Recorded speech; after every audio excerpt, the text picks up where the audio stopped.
बिस्मिल्लाहिर्रहमानिर्रहीम। मोहतरम दोस्तों, अभी मदीना शरीफ में हम मौजूद हैं और एक बात मेरे जहन में आ रही थी। सोचा कि इसके ऊपर मैं एक व्लॉग तैयार करूं और एक मैसेज और पैगाम आपको दूं।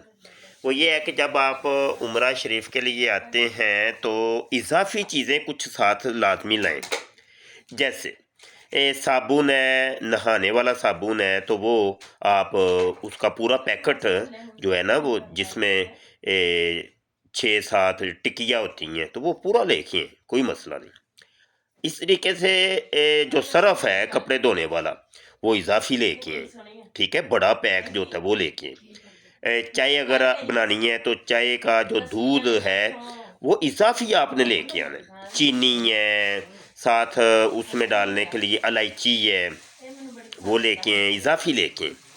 तो इस तरीके से इस्तेमाल की जो चीज़ें हैं ना, वो इज़ाफ़ी आप लेके आएँ और यहाँ पर हाजियों को आपने वो चीज़ें सदका करनी है और उनको तोहफ़ा पेश करना है और उनकी खिदमत करनी है।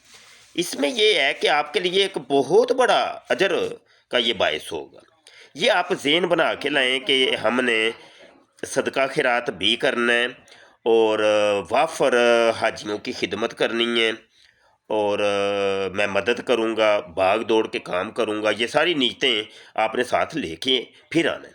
तो बस ये एक छोटा-सा पैगाम था कि जो सोचा कि आपको दिया जाए और आज़ाज़ इधर ही होता है जी, मदीना मुनव्वरा में, अल्हम्दुलिल्लाह।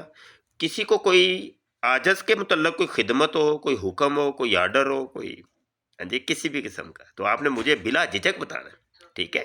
मेरे व्हाट्सएप पे राब्ता कर लीजिएगा।